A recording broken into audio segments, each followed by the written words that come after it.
Okay, the third case that we're going to look at in this chapter is failure distribution. So um, mean time between failure. That is MTBF.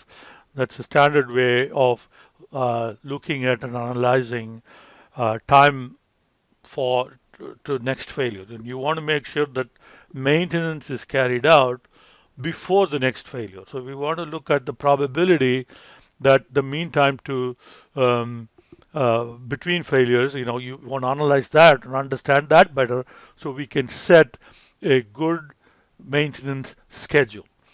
And typically, when you're talking about component failures, the failure time, it will be, theoretically speaking, it will be distributed in an exponential fashion. So this will be the kind of distribution that you will see. Of course, if you have actual data, then you can try to fit a distribution and then do a model uncertainty analysis as well. The second order uncertainty is a model like parameter uncertainty and model uncertainty. But right now, let's to understand the modeling concept, let's assume that it will be exponential distribution. Okay, and the mean time for different, so a system may have a few components or it may have hundreds of components. Now each one, some of them will be interrelated, some of them will be completely independent.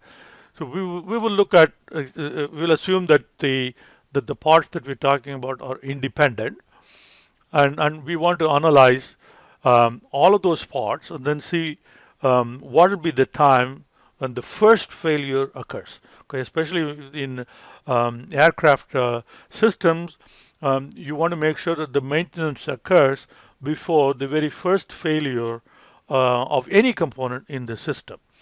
So in this example, we're going to look at 35 airplane cockpit systems with their associated mean time between failure. Okay, so here is the 35 components, okay, and then the mean time between failures. Okay, and we want to understand the probability of system failure before a possible maintenance intervals. Okay, we will assume, okay, what if we do maintenance every hour or 2 hours or 3 hours or 4 hours or 5 hours, and then look at probability of the first failure of all these 35 systems, because the first failure means the system has failed. Okay, all the 30, all the rest 34 components are fine, but one component failed, but still it's the failure of the system.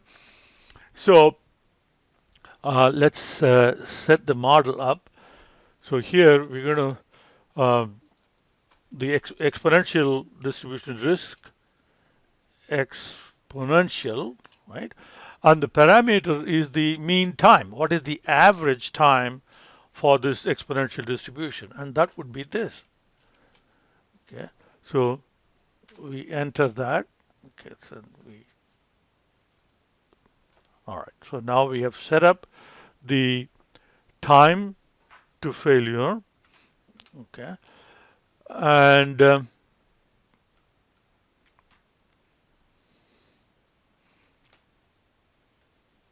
let's look at the mean time. Okay, the first failure is not mean time, minimum time. So the first failure is the minimum of the simulated values, right? So right now it is 900, right? So we're going to simulate these time to failure distribution, okay, and then look at when did the first failure occur. So this is going to be our output. So let's say output, okay, first failure. Okay.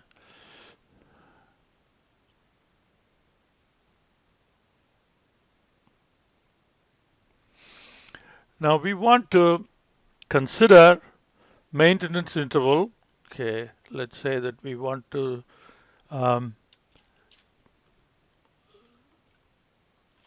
look at possible maintenance intervals up to 24 hours. Okay. And we want to then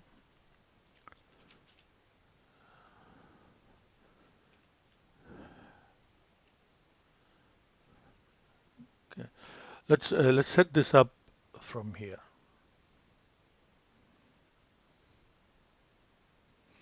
Okay, and the simulation results. So you have risk target. Okay, so risk target. The first is data source. Okay, data source is that the output is our data source. Okay, so in that data source, okay, let's make that absolute reference.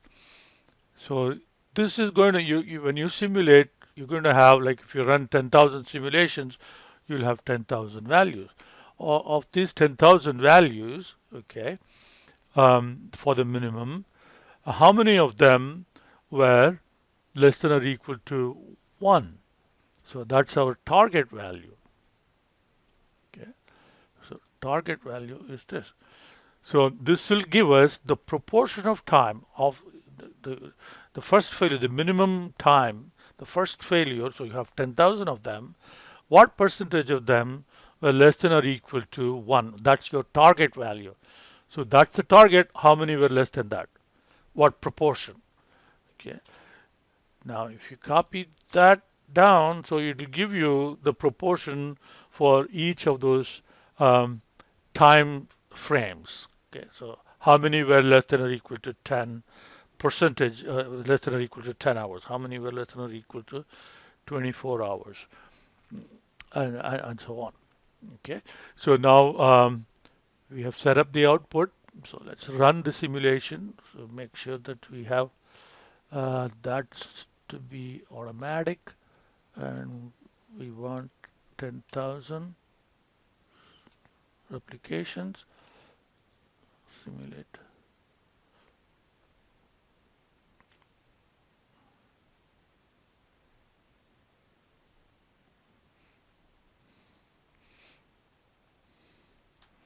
Okay, so we have the output. Okay, let's look at tornado chart, and tornado chart tells us which one has the maximum variability in terms of the output.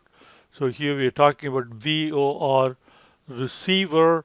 So that's the one that has that causes a lot of variability in terms of the first failure, and then the next one is COM radio, and so on.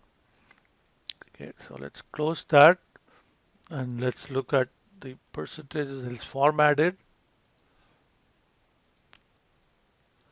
Okay, so now you have a decision to make, which is what percentage of risk will you tolerate.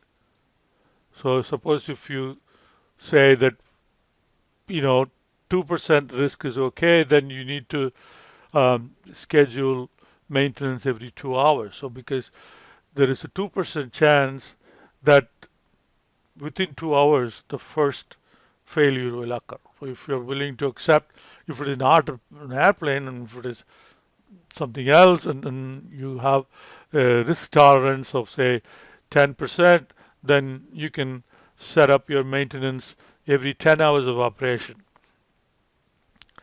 And here again, we looked at, we made the assumption that all of these components operate or fail independent of each other, and that's a big assumption, and we will look at what happens when that assumption is not true in a later chapter.